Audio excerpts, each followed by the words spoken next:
again, everyone. If you could sit down and maybe quiet your conversations. I know there's a lot of networking going on. Please have a seat, Jenét. But we're so excited to have you here. Again, my name is Dani Nierenberg. I am president and co-founder with Bernie Pollack of Food Tank, and we're so delighted to be here with Little Hers and the Cook's Nooks, and we don't have time, and so many great collaborators and partners. And we just saw a really, really complex video, and I want to go ahead and introduce my guest. Jenét DeCosta is the first chief of staff at Driscoll's. And for those of you who don't know, Driscoll's has been a family-owned company for about 100 years, and it works with over 900 independently owned operators around the world. So those berries that you see at your Whole Foods or your Safeway, there's a lot that goes into that, and that's what we're here to talk about today. But this video of the last harvest really touches on some complex issues around immigration policy, food workers, and really the food system in general. So I'm hoping, Jenét, that we can sort of dive right in and talk about what, I think many of us don't understand that immigration policy is so related to food policy. And I'm wondering if we can sort of start off with that comment. Certainly. Thank you, Dani. And thank you, Food Tank, for the opportunity for Driscoll's to share the last harvest. For those of you that weren't able to see it at the screening earlier in the week, it will be more readily available in mid-April. But part of the reason that we were so interested in telling that story is berries require a lot of people in order to get them to the marketplace. Right. And so in our model, we have over 900 independent growers, as you mentioned, who employ their own staff, totaling over almost 150,000 workers that are seasonal workers, right? So it's getting the individuals who are seeking jobs to harvest berries, to lay drip and irrigation, right, to work the fields at the time when we need it in various climates and regions and seasonality. And so Driscoll's business model is to basically follow the sun. We try to provide consumers with fresh, delicious berries 52 weeks of the year.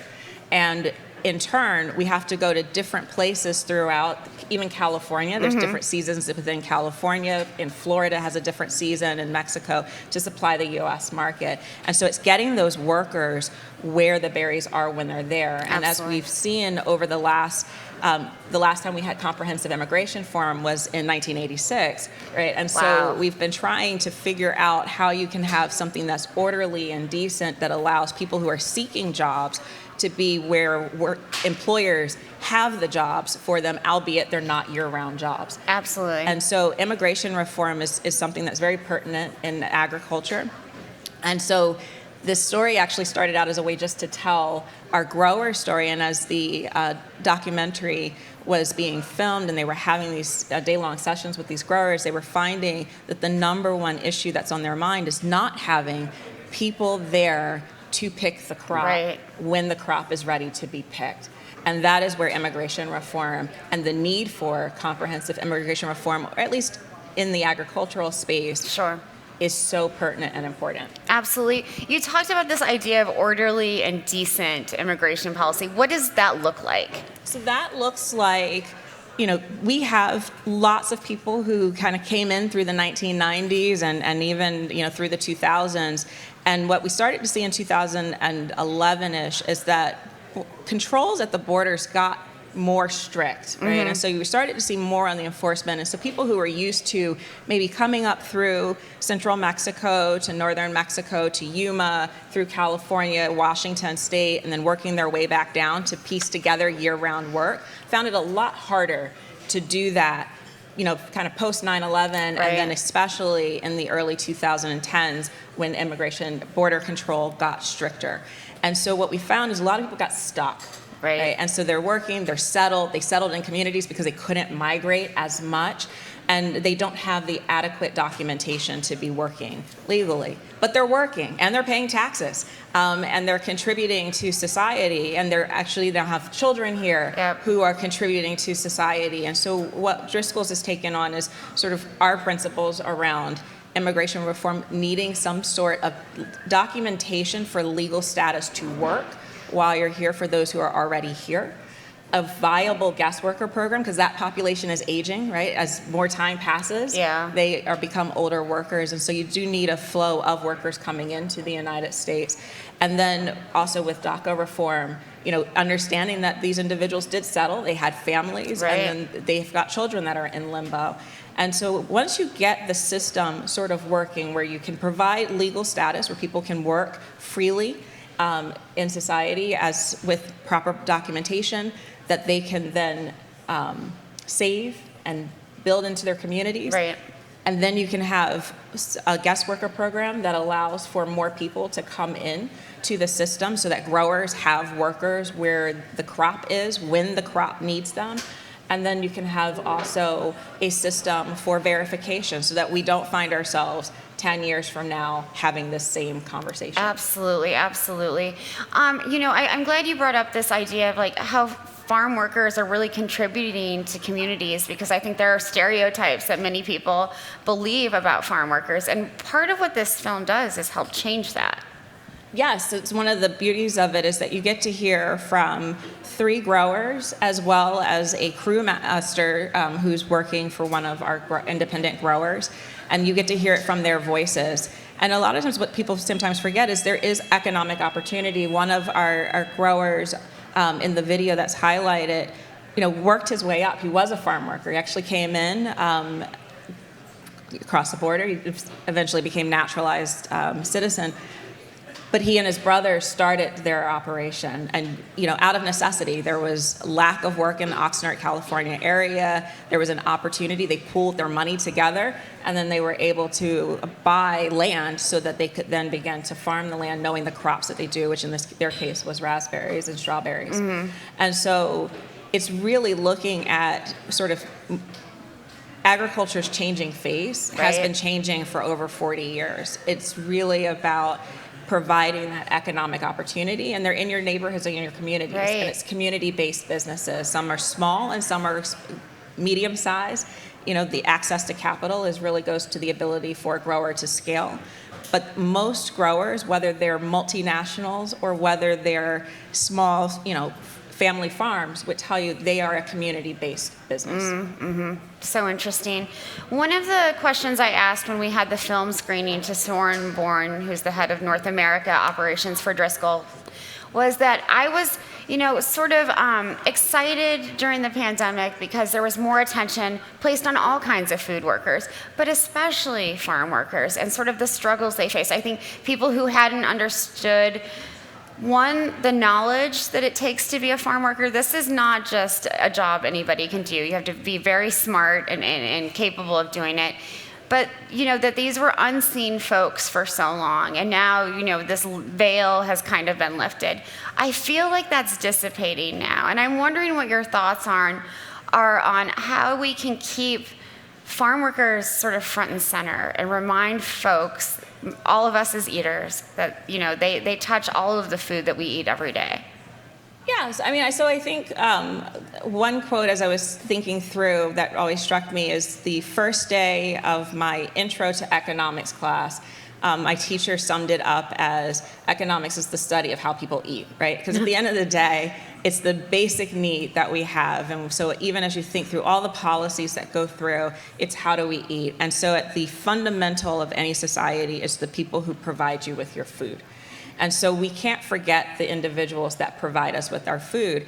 And we also have to move away from this notion that agriculture is unskilled labor. Right. At Driscoll's, we actually have this program called Driscoll's University. We take people out into the fields and allow them to, pick strawberries for a day. And I remember when I went out, one of the growers that I was in his fields picking, and he said, well, you have a perfect pack of berries. I can't afford you. That's a 500 pack of berries. I was just so slow in trying to get these strawberries off of the vine.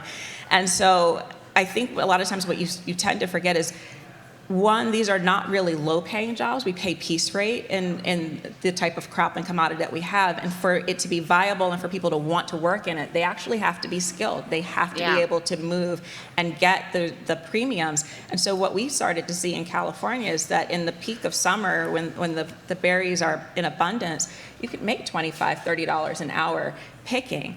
And so because it's skilled.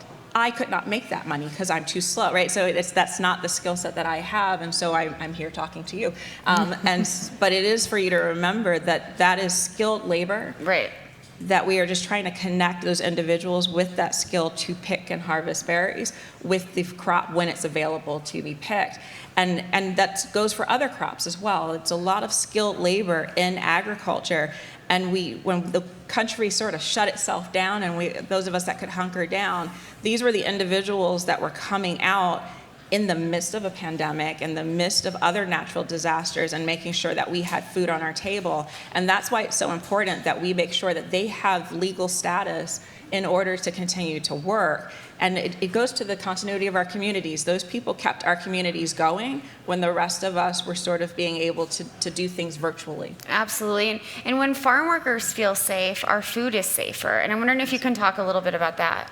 It is. There's a coalition that we've been working through with business, faith leaders, and the law enforcement to really look at the holistic nature of our communities and how we can make sure that people do feel safe, right? There was a period of time not too long ago which is why Driscoll got so vocal about immigration reform, where people just had fear leaving their house to go to work, right? And could you imagine just walking out of your house and not knowing that you're going to be able to make it to work, and that when you dropped your kids off at school, you weren't necessarily certain you're going to be able to make it back to pick them up from school and come home.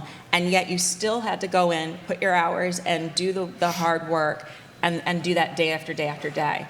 And that destabilizes communities. Right? So living in fear destabilizes your community. Having continuity, knowing that you have economic opportunity, you have a healthy environment, that all becomes the stabilizing factor that leads to a vibrant community and leads to reinvestment and the thriving resiliency that we need and no matter where we are and what we're doing. Absolutely. I love that term, thriving resiliency. I want to go back for a second and talk about, so we talked about, this growing awareness of farm workers. How does that translate into better immigration policy? So people know, okay, farm workers are out there, they exist, they pick all of our food, we wouldn't eat without them. But how can we translate that into better policy? You translate it into better policy because you realize there's people. They're not a monolith. They're not an idea. They're individual people who are going to work every day. Right. And we need to see them. Right? In the last harvest, while we do highlight 3 growers, we highlight farm workers as well. And you get to see them. You get to see them as people with families, as people with ambitions. And so if we start thinking of policy in terms of how does it affect people versus how does it affect an idea of a person, you start to get to real solutions of what's necessary, and those solutions become a lot more simpler than these more theoretical areas. Absolutely. It's just about putting a human face on something that always had it there anyway. But yeah, reminding folks that these are real folks who are working hard, working harder than all of us do every day. We have to remind farm workers are the hardest working people in the world. So I want to go back to something you brought up earlier, which is the aging status of farm workers. And we hear a lot how farmers are aging in the United States and frankly across the globe, but farm workers are also aging very quickly, I heard the other day.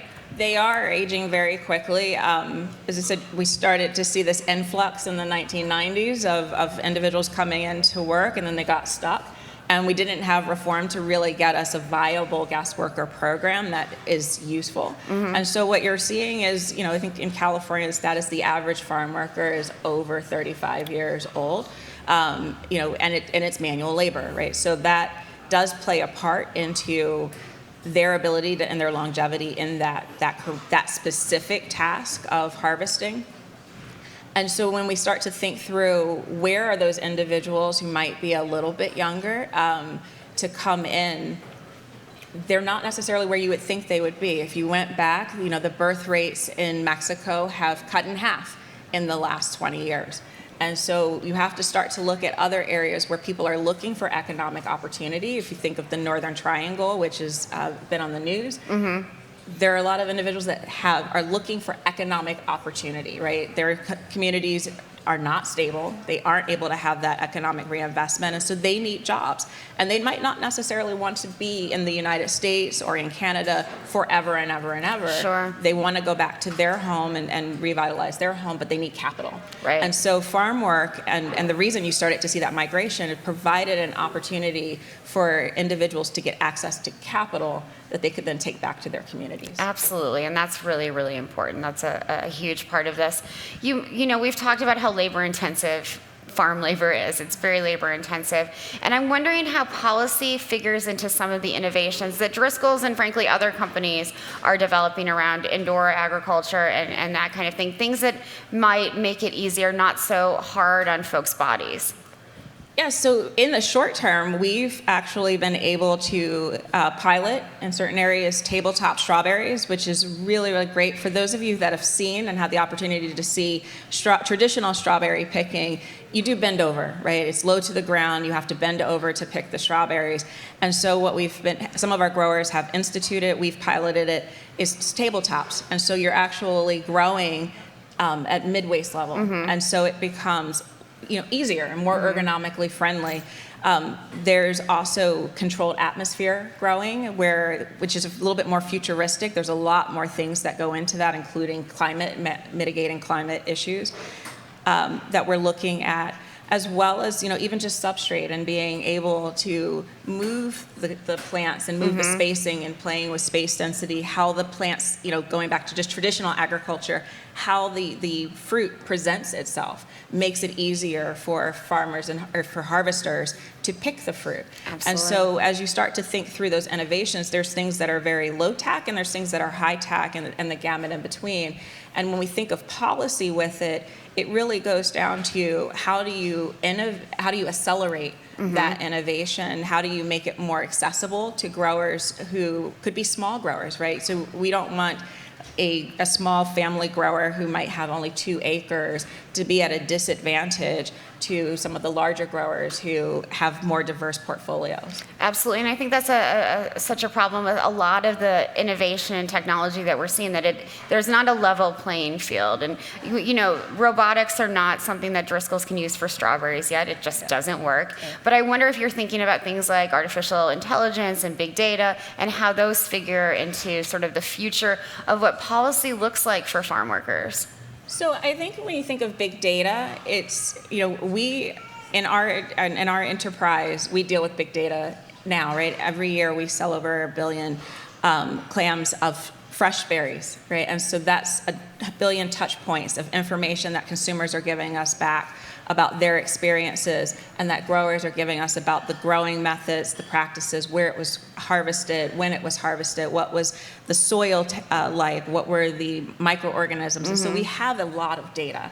And so big data is here and we're wrestling with it. I think when you think through policy, it's how do you turn that data into action? Yeah. And then how do you turn it into action that gets us the society that we need? Absolutely, absolutely. I wonder, when you're, you live in Washington, D.C., right? No, I live in California. Oh, you live in California. Sorry. But when you're talking to legislators and others on these issues, do they get it? They do. I mean, right now there is hearings taking place in Washington, D.C. on the upcoming Farm Bill. They're trying to educate themselves. A lot of it is them hearing it from different folks. I'm in D.C. a lot. That's probably why you think I'm in D.C. Sorry about that. But I am actually a resident of California. And we go out and our job is to educate. Our job is to inform. But we also rely on our consumers to educate and inform. We rely on our customer partners to educate and inform, because policymakers are taking in information from all their constituencies and they have to turn that into something that feels palatable. And so what I know we need is what I know we need from an agriculture standpoint. What we need is from how food as the sustenance for our world. And so you're going in and you're having that. But if we're both going in and we're saying farm workers are important, they're people, they're our neighbors, they're with us, and they need legal status. And a politician and a policymaker hears that from you, and they hear it from me, and they hear it from all these individuals in the audience, then they're feeling compelled to act. When they don't hear it, they think everything's okay. Right. And so it's really making sure that we don't let up the gas, on making sure we're doing that education and that advocacy every opportunity that we have. So the last harvest, I feel like, is a powerful tool for eaters, consumers. But what other things can they sort of learn from Driscoll's that they can take, to their co-op, their grocery store, their legislator, et cetera? So we currently have a phone to action campaign going. If you're just looking for language, because I keep plugging to you all to please go and talk to your policymakers about immigration reform. But there are tools out there. We've partnered with others, IFPA, the International Fresh Produce Association, if you're looking at it from an agriculture specific, when I'm talking about guest worker programs. But also if you talk to, the National Immigration Forum is another partner that we have. They're running the Phone to Action campaign. And they're working with other constituencies on all kinds of immigration issues. And so there are resources out there, depending on what avenue you want to learn more about. But when you're going to your retailers, it's really just saying, I do care about the entire food system. I care from the people who harvest it to myself who's going to consume it. And as long as more people know that consumers care, they'll take action. I hope so. I really hope so. I don't know if I believe that to be true, but I do hope that that's the way it works, and that's the way it's supposed to work. I do believe it works, Danny. I mean, I know it hasn't felt that way in a very long time, sure. Right? And sometimes I do feel like I'm, crying in the wilderness. Right. But it does, in a capitalist society, and there are benefits to a capitalist society, the market is in control. It's that consumers have to realize how much power they have because they represent the market. And we have to just make sure that we don't forget the people that really come out and show up for us and make sure that we're able to eat. That's our most basic need, is to be able to eat. And then it's safety. And so if the people who make sure we can eat don't feel safe, we've failed. And so if we can go forward and make sure that the people who feed us feel safe, right, can work and feel safe, can go back to their children and feel safe, have their communities feel safe, have economic opportunity and feel safe, we've succeeded. Absolutely. But we have that power, and we just have to remember as consumers, we do have power. Yeah, absolutely, and we need to use it more and more. It's becoming increasingly important. I want to, you brought up the Farm Bill earlier, and I mentioned this the other day, that berries and fruits and other fruits and vegetables are considered specialty crops right now under USDA programs. And they shouldn't be. They're these are the foods that are most nutritious. And I'm wondering what you hope personally comes out of the next Farm Bill, so that we can change not just how farm workers are viewed, but how these crops themselves are viewed. So that goes a little more to a grower issue than the farm worker issue. I think when you think of specialty crops, the hardest issue is most growers in specialty crops don't own the ground that they farm. And so it is a series of renting for short periods of time. A lettuce grower might be there for 45 days. They then swap out with a strawberry grower that might be there for about 6 months. They then swap out with a broccoli grower. And so you're getting these crop rotations, you're moving through, and you're going from location to location within a climate to grow. And so when you think of the Farm Bill in the past, specialty crops have kind of been either carved out in the last Farm Bill or excluded in previous Farm Bills, because there wasn't a real way to get those government incentives to the growers when they needed them. And what we're trying to figure out in this upcoming Farm Bill, which is why there's so many hearings on it, is how do you level that playing field? How do you make sure that there's incentives and there's programs that help these individuals who do not own the ground they farm on be able to sustain that ground for long term. Sure. We want to be here in 25, 50 years, but we also need to make sure that the people that are coming before us and after us are doing practices that also help us be there for another 25 and 50 years. Absolutely. I wonder what, I know Soren, again, the head of Driscoll's North America, talked about regenerative farming, and I wonder how workers and producers are feeling about this new term and what it means for them. So I think that one of the things when it comes to a policy, and I'm going to be a policy wonk for a quick second, is we have to be really, really careful of whether we're talking about it from a standard perspective or a theory perspective. And so when we think of regenerative farming, one of the things, there's a lot of work that needs to be done to go, how do you incentivize it? And what do you expect from it that it works in consideration with the food safety standards of a particular crop, where they're located, how you manage some of those issues, and what is the expectation. Is we have to be really, really clear that as we use certain terms, the theory of them and what it's striving to do doesn't get blended with what the requirements of it allow you to do. And so for where we are, for me, I struggle with regenerative agriculture as the standards, because the science hasn't been worked out and the policy hasn't been fully worked out yet of how that works with specialty crops and on farm management. We are sadly about to run out of time. I think this was such an interesting discussion. Let's give Jenét a round of applause. Thank you so much. Of course.